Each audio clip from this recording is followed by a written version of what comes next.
joining us on Galaxy TV. Happy New Year 2018. Thanks for keeping tabs, and my name is Sarah Leomisho. I'm here at Mbuya, the Defense Ministry headquarters, and I'll be speaking to the Defense or the Army spokesperson, Brigadier Richard Karemire, shortly. I will want to know how secure our country is, how secure the borders are, and how prepared the defense forces are to secure the country in 2018. 2017 ended, we did see a lot of disturbances, I would say. So we'd like to hear from him the events of 2017 Somalia. Now we're here in DRC. Good morning, sir. Good morning. Thank you for allowing to speak to us. It's a pleasure to meet you, and Happy New Year to you. Happy New Year to you. Yeah. So tell our viewers a little bit about yourself as the UPDF spokesperson, of course. Yes, I've been in this docket as a defense spokesperson now. It's coming to almost 1 year.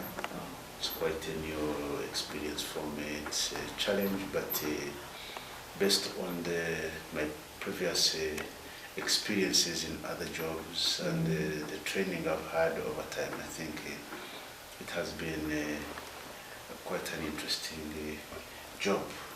Okay. And of course, what is important is the commitment to accomplish a mission given to you by your commander. So, sure, that's what it's all about. You talk about your previous work and commitments. Where were you before becoming the spokesperson? Yeah, before I became the defense spokesperson, I was the Deputy Chief of Military Intelligence in charge of international and diplomatic affairs. So that was my docket. That should be very busy. But I had a stint also in some other different assignments, all aimed at assuring the security and stability of the country. Okay. So how secure is the country currently? Definitely the country has continued to be more secure, more stable than it has been before.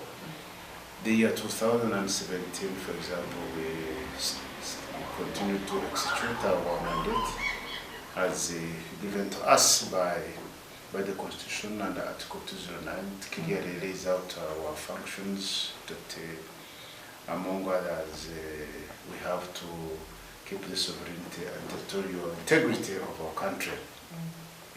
And also to be productive. We've gone into some productive areas. We have our National Enterprises Corporation, which many of you have heard about. The recent product on the market is what are called Uzima. People are surprised that we produce. But you should not be surprised. We are not a parasitic force. That's good. We have supported other security agencies in ensuring that law and order is kept. We have, in this regard, worked very closely hand in hand with police. That's why our country now, internally, is unprecedented stability, there is law and order. So all this is partly our effort working hand in hand with other security agencies. Okay. Yeah. This brings me to the next question. Do we still have ADF in Uganda? Sometime back people are saying there is ADF in Kasese. Yeah. Is it there? Of course, there are still some elements of ADF. There are agents of ADF that continue to support those that are operating from out. Recently, you must have seen an incident where some ADF agents were arrested, although some people tended to dramatize it, but they exist. But the big batch of the ADF is outside the country. Okay. There are about 700, between 700 and 900 ADF terrorists operating in the North Kivu, in the areas of Erengeti or in the Eastern Democratic Republic of Congo. Okay.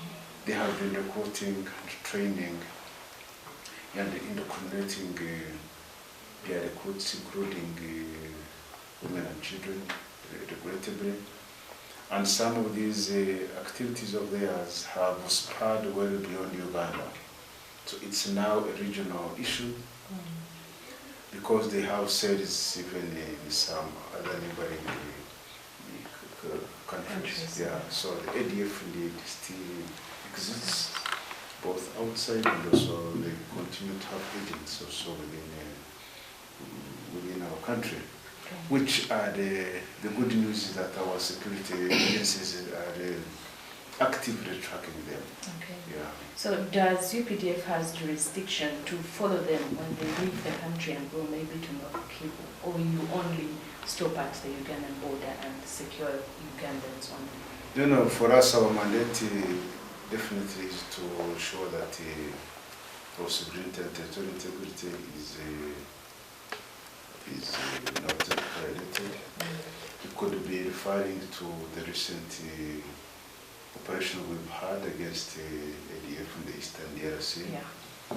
This was a result of a joint plan that led to a joint operation to be executed between us and our DRC counterparts. It went very well.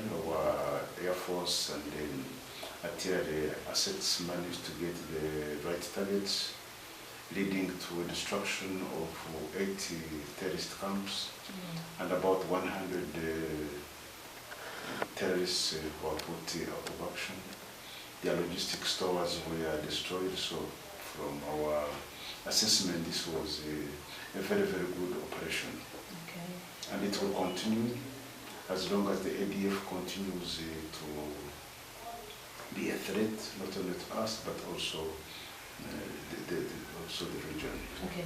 But we are sending a serious message, and we are putting them on notice that should they cross and attack any of our villages, we will not hesitate to follow them to wherever they will have come from.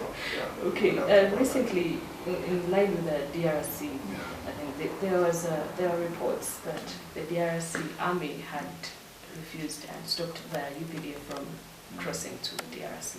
Is that true? No, that's red herring. As far as we're concerned, our operation, the plans are still on course.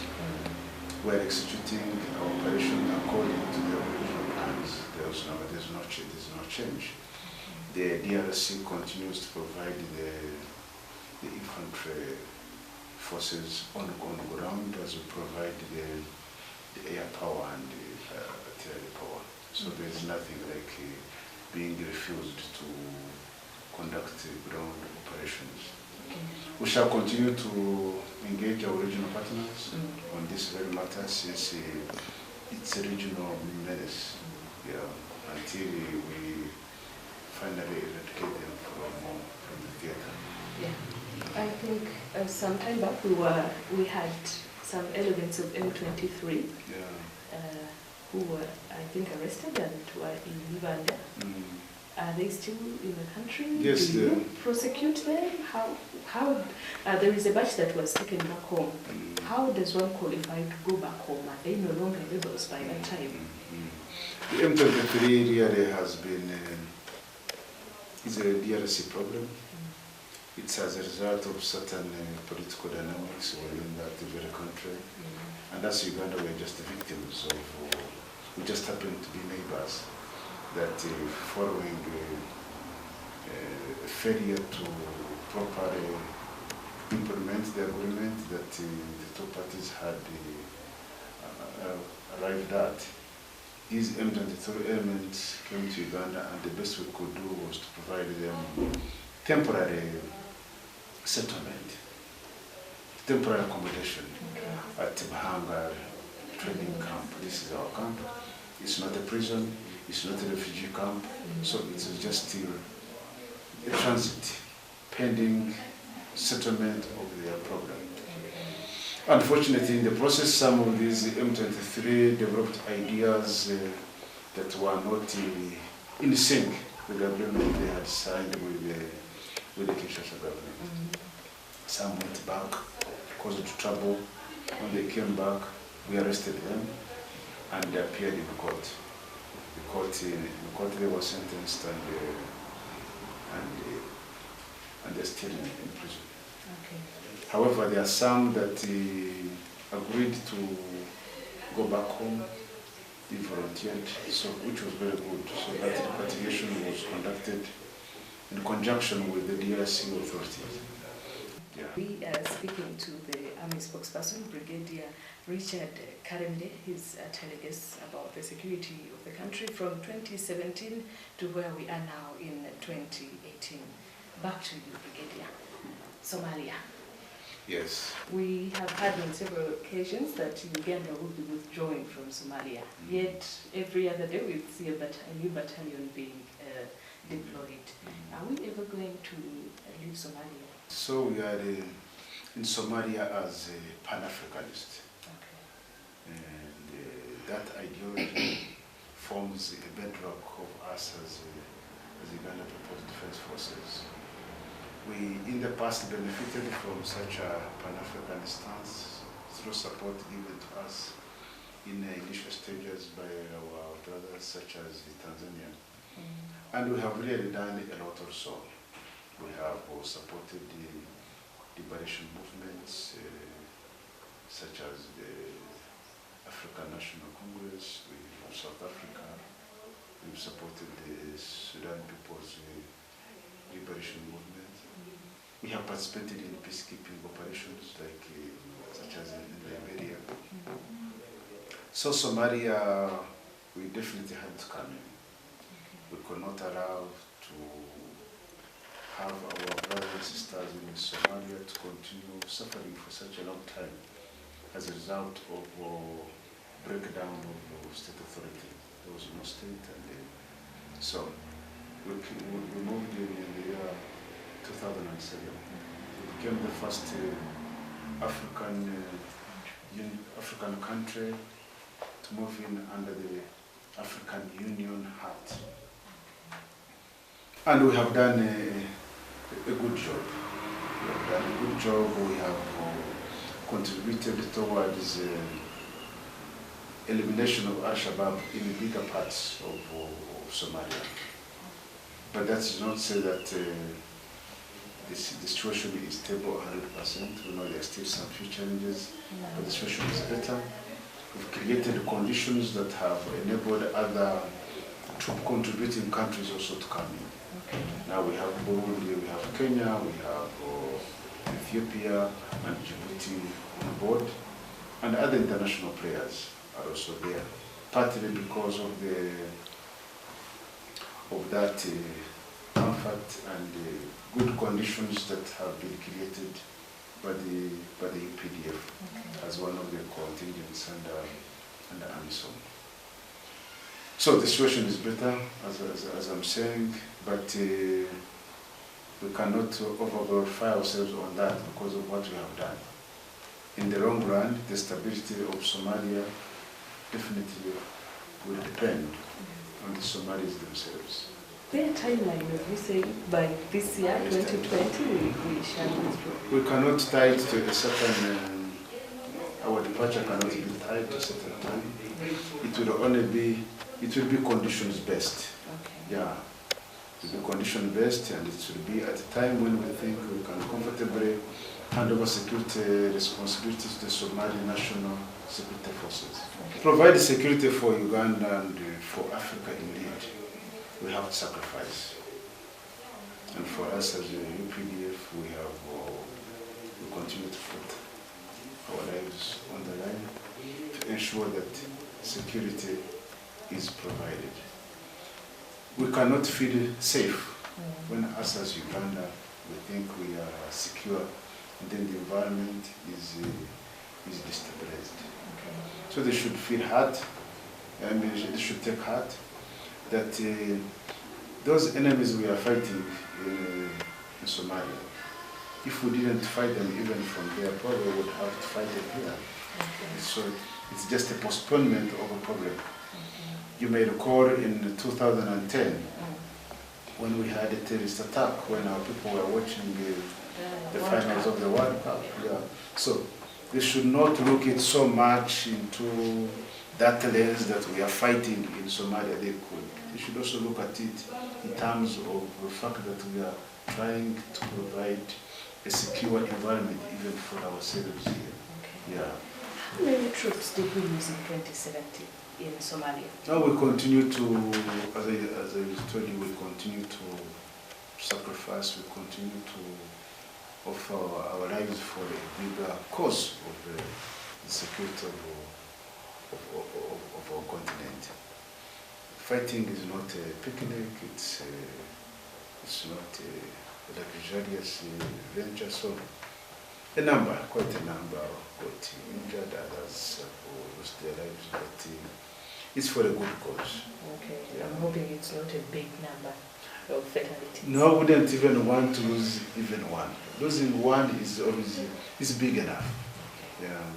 Well, thank you for keeping with us. We've come to the end of our interview and our talk with Brigadier Richard Karemire, the UPDF spokesperson. If you've been wondering what is happening in Uganda or Somalia or the DRC, the reports you have been watching on TV and listening to on radio in the news, he has just explained from wherever you are watching us. If you're not in the country, you're in the diaspora. I know most of you will be asking, how safe is our country? We hear this is happening, that is happening. Now you know how the country is. And as he said, we are safe. So thank you very much for agreeing to speak to us. Yes. So if you liked this video, and I'm sure you like more that we'll be bringing you, make sure to subscribe to our YouTube channel. Follow us on Facebook at Galaxy FM 100.2. Our Twitter handle is Galaxy FM UG 100.2. My name is Sarah Video Misho. My Facebook page is Sarah Video Misho. My Twitter handle is @Video Misho B. And thanks to Ramon on the camera. Bye.